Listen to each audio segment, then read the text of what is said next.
good? Yep, here we go. Okay. I feel awkward. All right, everyone, I'd like to welcome you out to episode number 7 of the Robbins Podcast at the old bench. Back here again. Took a break from the last one. Last episode was not at the bench, and today we are back. So, got the main crew with us today. To my right, Skyler. To my left, Steve. And directly across from me, Drew. So, today we had the idea to talk about a day in the life of each of us and have an opportunity to grill one another with some questions about what our career lives look like and when we come to work each day, what that looks like. So, who wants to volunteer to go first? Skyler. Okay. Nice. Yeah. Okay. We're asking you questions first. Yeah. That's what we're doing. Yeah, it's usually so in what sense, I guess. So in the day in the life and what? So like when I show up to work in the morning, like so. Yeah, just give us my a daily rundown of your daily activities. A brief synopsis. So I get here anywhere from 5:30 to 6:30 in the morning, just depending on what's going on. Most of the time I get here between 6:20, 6:30. I know every time you get here. Yeah. Ding.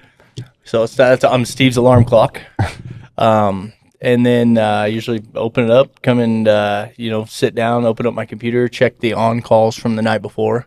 There's 3 or 4 of us that do that. So that gets, make sure we don't drop the ball on any of the customers or anything like that. So, and then basically the guys will start trickling in, about 6:45 or so, and they'll start grabbing their packets for the day, start getting stuff lined out. I'll kind of give them a brief synopsis about what they're doing, a little bit of the details, kind of what's going on, when I got their subcontractor scheduled for them, things of that nature, a little bit about the customer, what I do know, what I talked about them with, what was explained to them on as far as when I scheduled the job with them, things of that nature. Hey, they have a dog. Hey, make sure you call this person, so on and so forth. And then they'll go and get loaded up, and they kind of do their thing, and I'll kind of just help them with that, and then we'll get with the comfort advisor and walk them through the job too as well, make sure we don't miss any details. And after that, after the guys get out of here, it kind of quietens down for a little bit. That's kind of nice. So and usually Hunter will come to my office and likes to sit in there for about 20 minutes in the morning and ask me how my night went. So that's always I look forward to that every day. So and he doesn't do that for me. Yeah, I don't even see him. Dude, I shut my door, lock it. It doesn't matter. He finds a way. Yeah, he's in. He slips into the door crack somehow. I don't know how, but and then man, it's just kind of the rest of the day kind of changes. I don't really have a set schedule for the rest of my day, but I make sure all the new packets coming in from the comfort advisors. I do all the scheduling for the jobs and the ordering of the equipment and all things of that nature. So. I just take care of that, and then sometimes I'll go out and I'll do some training with the guys, so on and so forth. So the rest of my day in the morning, between 6:30, between 6:30 and 9 o'clock is pretty on the money. It has a schedule to it, but the rest of the day is kind of just solving problems as they come to us and going to look at jobs as I can and whatever the day brings. So Right on. I like that. That's kind of a lot. I tried to cut it off there. I could have kept going in the details. What do you love most about your job? Man, I love, a lot of people say this, but I mean it in a sense, I love the difference every day, right? It's always a different problem. It's always a different issue. I love to solve problems as they come in. So my biggest thing is I like when the guys call, hey, I'm having a problem here. I can't fit a register here. I can't do this. I can't do that. I can't do this. Okay, cool. Well, let's figure it out then, and let me help you. Let me get with the comfort advisor. Let's see whether I have to go out there, we can solve it. We use FaceTime. We all have iPhones. We use FaceTime quite a bit. I mean, it's just so much fun that way. Like even scheduling conflicts, things of that nature is something that I really enjoy, and I feel like I really thrive on in that sense. So that's awesome. What questions do you guys have for Skyler? So I'm just like, you're on the hot seat right now, baby. We're not going round robin. No, huh? This is Skyler's time to shine right here. Dude, you better have another Normally you like a warning for this. Jeez. All right. What's one thing you would change about your job, if anything? One thing I would change? Not having to work with Richard. Keeping Hunter out of my no, I'm just kidding. Sometimes, and it's not all the time, but sometimes we work a lot, man. It's, being a manager and having a lot of responsibilities and being, and having to keep track of certain guys and certain jobs and problems when, they arise. It's, sometimes you want to get out of here, right? And you want to go home. You have something to do. You have this or that, or your phone rings, in the middle of the night. There's a problem, it's not, Yeah. So sometimes I think if there's one thing, and I don't really mind that because that's what comes with it, but if there's one thing, it's like, man, 50, 60 hours a week, every week, I'd like to take a little bit of time off sometimes and some of the responsibility, just be like, okay, you know what? I'm going to take a day off today. Please don't call me. So, but I mean, like I said, it comes with it. You just expect it now. But some days when you're trying to, like Monday, I took off and I went golfing, and nobody knew that. I didn't tell any of the guys that or anything. Steve's the only person that knew. And so I was taking off. I'm like, all right, I'm out of here for the rest of the day. And they're like, hey, where are you going? I'm like, I'm going golfing. Like, what? It's Monday. Like, where are you going? I'm like, you know what, dude? I'm just going to take off. Need a reset. Yeah. Yep, And just go do something different. So I only called you 4 times. yeah. Yeah, my phone rang the whole time, which is fine. Yeah, But, yeah. that's usually how it goes. Did any of them run or ring in between a golf swing, like right as you were about to just hit the drive of your life? You know what? And I've learned this. I don't know, because I've learned this, to not wear my watch when I'm playing golf, because it vibrates and rings. Like, you'll be in a backswing and then your watch goes off and you can't, it's not like your phone. Your watch goes off, it's vibrating and you're like, and at least that gives me something to blame it on when I duff at 10 yards. So that's usually, I use it as an excuse. I have to remember that because Yeah. I wear that watch all the time. Mhm. Yeah. When you were little, what was your dream job? What did you want to grow up and do? To be honest with you, I don't know that I necessarily had one, but something that I used to, my dad did glass for a really long time. He did auto glass, just any type of glass. He did a lot of auto glass. And I remember when I was real little, 5, 6 years old, I used to always go to work with my dad. And some people have seen it before, but what I always thought was the coolest thing is my dad did this trick when he's cutting, I don't even remember what type of glass, but he's cutting a certain type of glass, and he would pour like lighter fluid on it, and when he went to go cut it, he would score it, and then it would snap off, and something to do with the heat would keep it from cracking. So he could literally lay it over the table. He would do it, score it where he needed to cut it, and he would snap it off, and everything's on fire and so on and so forth. And the piece that he snapped off would just fall and hit the ground. And I always thought that was really cool. So I don't know if I ever had a dream job, but growing up, of course, watching your dad do something I thought that was really cool. My dad was really good at stuff like that. So I always thought that was pretty neat. So nice. He's like a superhero. He can cut through glass. Yeah, just cutting glass and putting. I mean, I'd go with him to work, and we'd be, he had a glass fan, and we'd go do 5 or 6 windshields, and a lot of them were regular customers. So like during the summertime, I'd go with my dad to work every day, so we'd go to the same places. I remember all the guys he would go to almost like a Bruckner's, like the big truck places, and fix their glass windshields and stuff, and all the guys in there, I just remember they knew me. They called me by names. I'd always go and hang out with them when my dad's working, so I always thought that was really cool. Okay. All right, Drew. All right. Give us a day in your life. Oh boy. Where to begin? No, I'm usually, I'd say I get to the office anywhere between 6:45 and 7. Depending on how busy we are will dictate whether or not I get in a little earlier. But my day will start basically making sure the guys are set up with filters, pads, whatever we need for the day as far as parts. Just double checking our warehouse guy. Make sure he's doing his job. Check. And then honestly, man, it's a matter of just trying to manage chaos. I always like to say it's trying to keep the ocean back with a broom. But honestly, most of my day, once the guys get here, just kind of going through the calls for the day with them. If there's any special instructions as far as like a 32-foot ladder, if we have to get a scissor lift or anything like that. And just going over the day with them. Or if you have to go to 4 States Gasket. Either way. And then once they get out the door, then it's a matter of kind of going through the last day's calls for the service guys, making sure the invoicing is correct, making sure we don't need to follow up with anything as far as, either comfort advisors if one of our guys turned in something for a repair versus replace, making sure that that's on the schedule. And then depending on the beginning of the week, typically I have reports that I do for the previous week for the guys, because I have meetings with my technicians, twice a month. And, we have a lot of expectations for our guys that work here. So we put goals in front of them, and, we want to make sure we manage to that and just sit down with them and say, hey, man, this is where we're at. We're either on point or we're behind, and kind of try and figure out and get a game plan on why we're either on or off. And then the rest of the day, kind of like Skyler, it just depends on what comes at us, man, whether we got to go deal with, help a technician out in the field, or deal with, if we have an upset customer for whatever reason, or Steve, one of the two, there's always that. He's always upset. Upset Steve. An upset Steve, something. So, but yeah, no, that's basically it, man. Just kind of helping guys out, and then, looking at the schedule board a couple days in advance, and just making sure both our customers and our technicians and our dispatchers we're just on point, man, making sure everything's smooth. That's all I got. That's my day.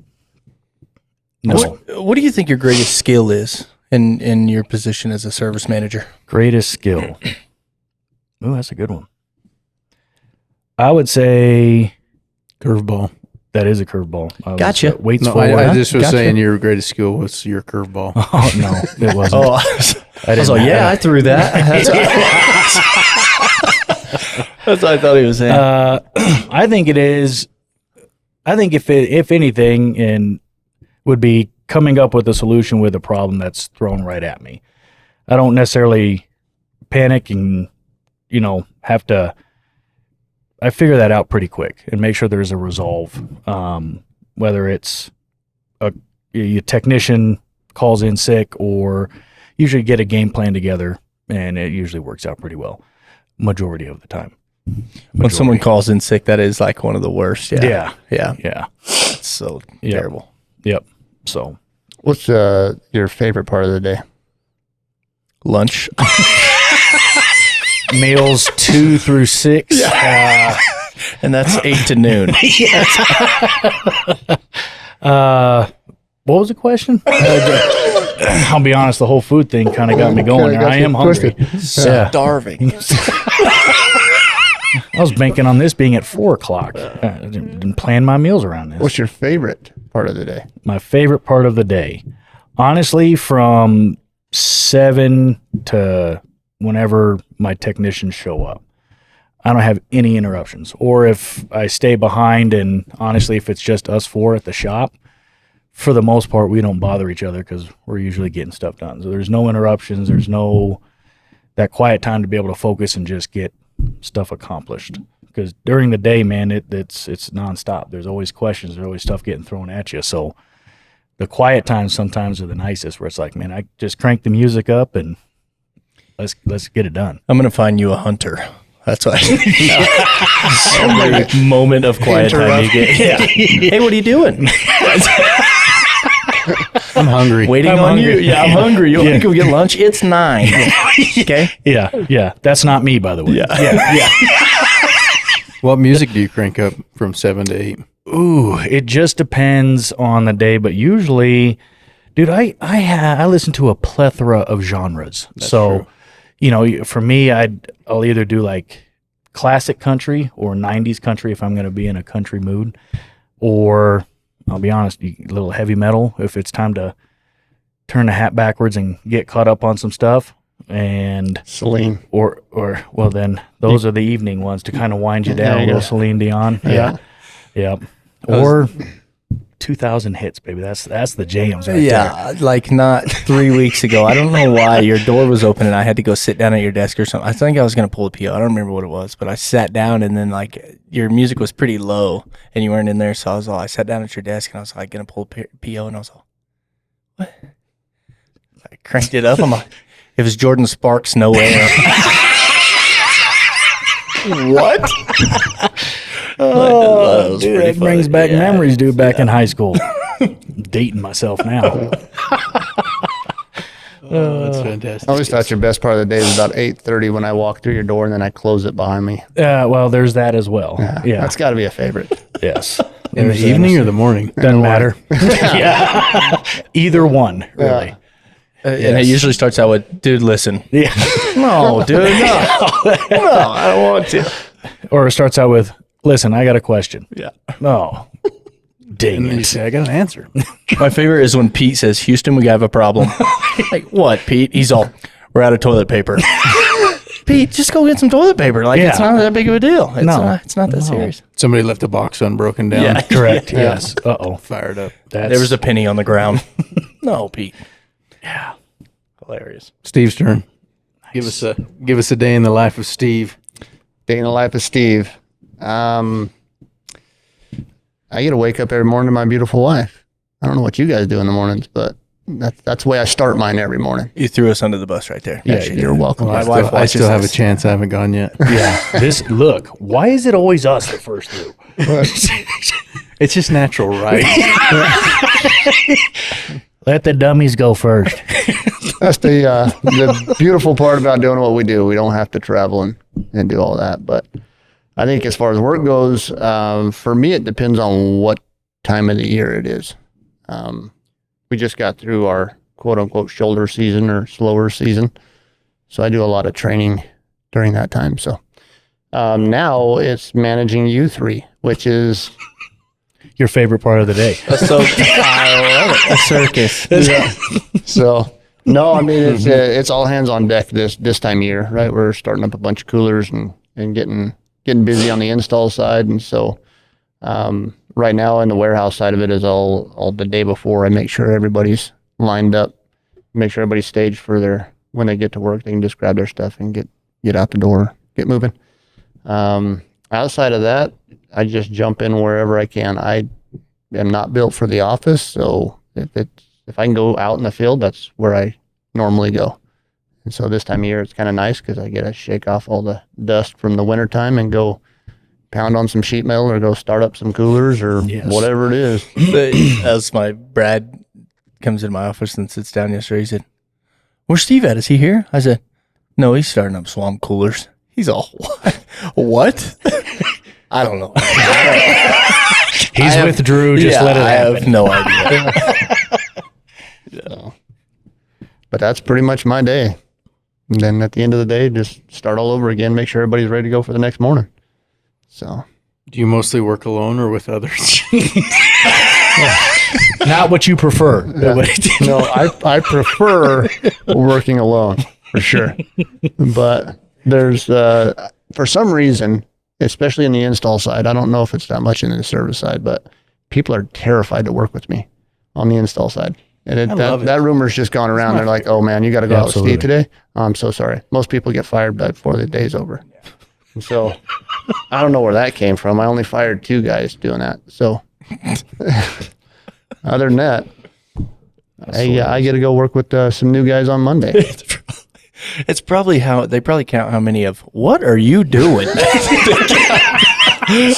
the day. How many, if you get up to the 7-8 mark, you're on the edge there. Or why are you doing it like that? What Who are taught you that? doing? Yeah. Well, I was thinking about Donnie yesterday helping you start up coolers, and I remember the good old days. Oh yeah. I don't know why people don't like it. I was always like, "I'll go, Steve. Yeah. I'm don't in. mind it. Let's go." We're gonna get some stuff done. Mhm. Yeah, I don't mind it. Yeah. We get stuff done that way. I remember when I first started here, I went with Steven. We were, you remember that new construction? It was in Aztec off of the Ruins Road up in that neighborhood. You remember that? I don't know what that neighborhood's called.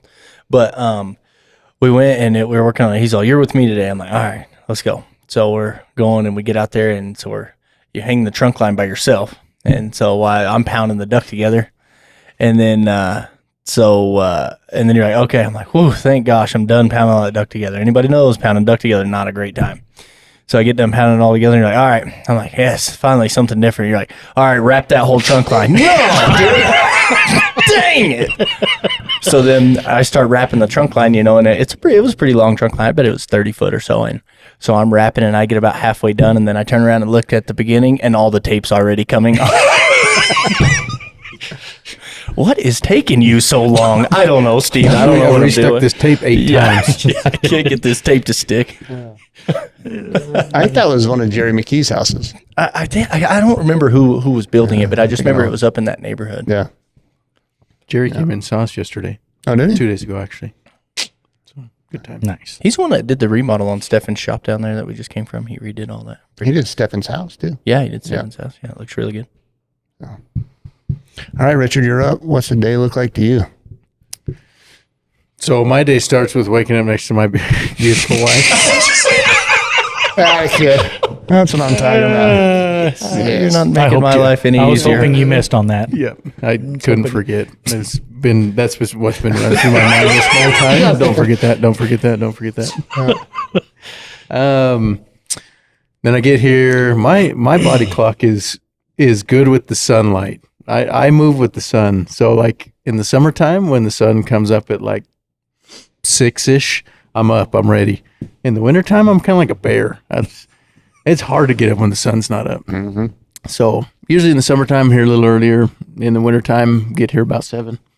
And then I show up and normally just looking at what we did the previous day, looking at what we need to do today. As managing the sales department, making sure that comfort advisors are ready for their day. If I see anything concerning, things that they need to know about, if they're going to a little bit more complicated job, just trying to look for that. And then, they normally get here about the same time as me, so we're looking through those together, helping out with anything that was left over from the day before. And then usually just throughout the day, it's kind of whatever comes at me. I try to get the stuff done that I know needs done, but then there's just a lot that flies at me throughout the day. So looking at helping the ladies in the office at, if the technicians have questions about RVRs or have an RVR for us, looking at getting the right comfort advisor set up and that kind of thing. Helping on the install side, managing, what the comfort advisors went out and promised on the job and making sure the installers are ready to go out and succeed at what they're doing. So just helping out, stepping in if needed there. But just kind of a little bit of everything it feels like these days. So. Mhm. What do you feel like you're best at? Like what skill do you possess that really helps you the most during the day?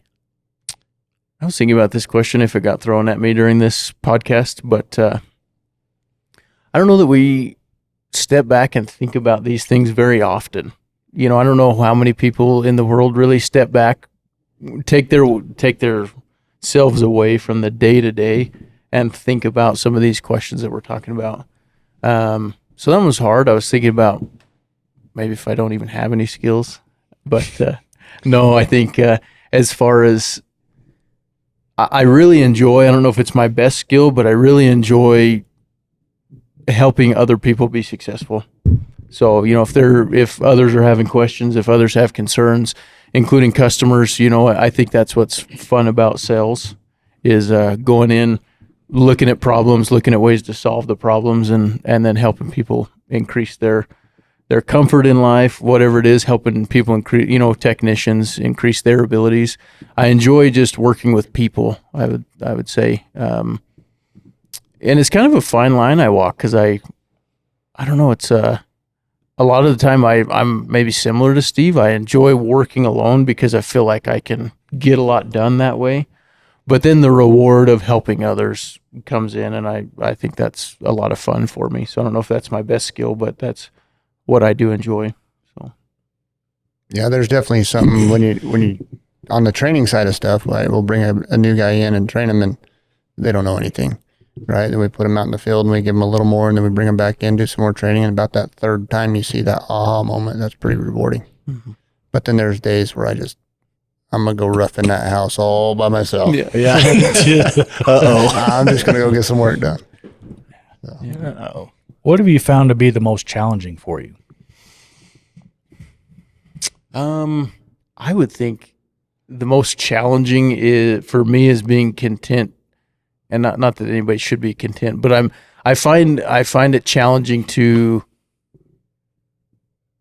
know I've done enough I feel like my just who I am inside of me pushes me to always feel like I need to be better, that I could do this better, that I've messed up here, that I could fix that, I could do that better. And so that part of me is challenging, because sometimes I'm like, man, I like if I could just be a little bit more content with the things I've done, I would maybe find some joy there. And so I have to make myself do that, make myself find joy in the things I've succeeded in and what I've done well, and then realize that there's still room for improvement, and you can set goals and move forward. But the challenge is, taking the step back and realizing what you've accomplished. So I got one. It's going to kind of be for both of Skyler and Richard. I'm going to curveball this. Yeah. Obviously, you guys work hand in hand with sales and install. So what have you guys found as far as keys to make sure that from when we sell it to getting a successful install, what has been some of the hurdles and the success that you guys have had? What does that look like? How does that kind of transition from, obviously, Richard, you've been here 10 years to where now with Skyler being in the install side with the managing, how's that transitioned, and what have you guys done? Because it seems like it's been a very smooth transition, and where we're at now is definitely, come a long way. What are some things that you guys attribute to that success? I don't think I've ever been a part of any smooth transition. It's a trial and error type setup, but I think the hardest part is the communication factor, right? It's trying to fit a 90-minute comfort advisor, a estimate into a debrief with the guys, do a pre-job brief with the guys in 5 minutes, and I need to fit all these details in here. And some of the things that we used to use Google Photos, and now Richard kind of had the idea of bringing on Company Cam, which has been awesome because you can do so much stuff with Company Cam. You can put documents in, you can put the roof pitches, you can put checklists, you can put, all this stuff, and then all of our installers have that directly on their phone. So I think that as far as the communication piece, that's really helped a ton. And then it just making sure that everybody's on a good basis too is what I've found out. Just like as far as like, hey, we're all human. Like the installers make mistakes, the comfort advisors make mistakes. At the end of the day, the customer is the one that gets faulted for our lack of communication. So we say in the install department all the time, don't make the same mistake twice. That's the biggest thing. Is like you can make a mistake, that's fine. We're all learning. We learn on a daily basis, but we don't like to make the same mistake twice. So for me, that's kind of the biggest thing. If you could narrow it down to one word, I would just be the communication between the two is the most important, and also the biggest hurdle to try to tackle at the same time. So, yeah, I would agree with that. I think when you're a comfort advisor, you're working for the customer, but you also have to be able to design the job in a way that's doable for the installers. So it's we're kind of trying to serve two teams and make them both come together and do that all in under 2 hours, So it does, like you said, it gets challenging, but there's a saying that I took to heart when I was like 19 years old. Somebody told me it's not about who's right, but what's right. And so I have a hard head. My wife would tell you I have a hard head, and I enjoy, or I like to see things happen the way that I think things should happen in my head, but I'm glad that I heard that when I was young, and then, with the help of some of that Jocko training and the principles that he teaches of letting your ego go, right. And stepping back and looking at the situation for what it is. I know Skyler and I have had some times where we butted heads on some ideas or some thoughts on the way things have been done, but we've always been able to say, step back and say, let's make this work together. Not about, I'm going to steamroll you because I think you're right, or Skyler's going to steamroll me because he thinks he's right. It's a matter of just figuring out how to let our egos go and work together.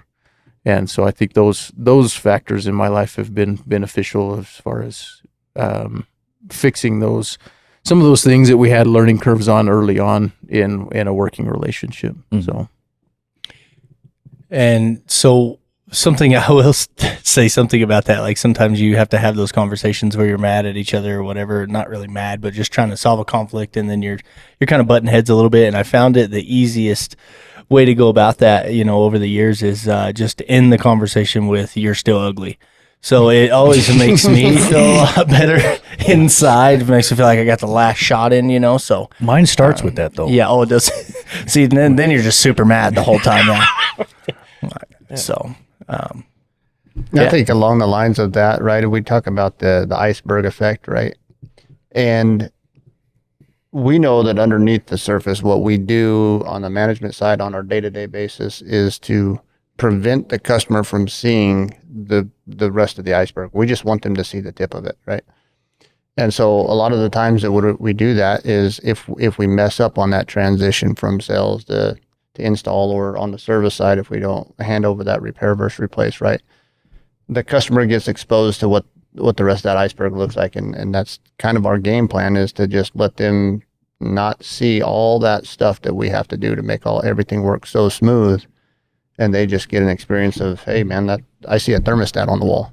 And that's really kind of the end of the deal, right? I mean, when we leave and everything's done, they're playing with thermostat, and we just want it to go that smooth, where on the back end of it, we're trying to hold this thing up and make sure that all the cogs are in the right spots. And I think the way that we've tried to, and we continually grow, right? I mean, I think we're our worst critics when it comes to when we screw up, we drop the ball somewhere.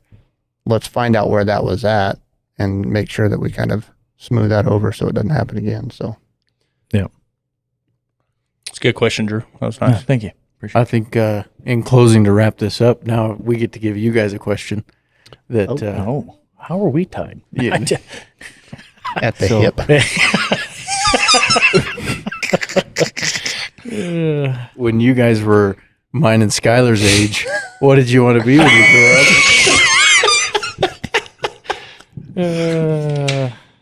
When I was 15. Yeah. Okay. Mine was twofold. So I enjoyed sports growing up and did a whole bunch. So I always wanted to be a professional athlete. I think any kid that's in sports and is competitive, I think that's what you're striving for, is that tall drink of water to be a professional athlete. And then I ended up going to school because I was going to be, oddly enough, I was going to try and be a lawyer. And then, that didn't work out.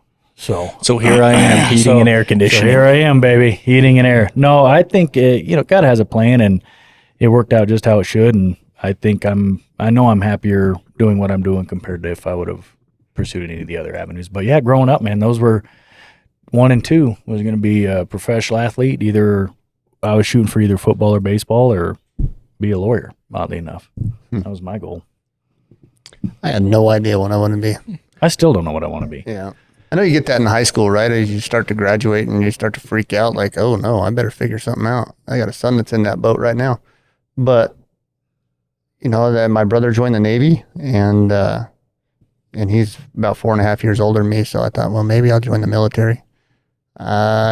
He strongly advised me against that. I still don't know why to this day, but anyway, he did. I thought about being a cop, stuff like that. So other than that, I didn't know what heating and air conditioning was. I know I didn't want to be a mechanic. And so other than that, that's one thing I knew. I didn't want to be a mechanic. I did not want to be a mechanic. That brings us to the end of podcast number 7, and appreciate the input, the feedback, the quality discussion today. That was a good one. Surprising, yeah. That was a lot of fun. Always smooth. So appreciate y'all, boys. All right, then, fellas. We'll till the next time. We'll have some different guests on next time, is what we're thinking. Some surprise guests. So tune in, check out our podcast. We'll see you next time. Adios. Adios.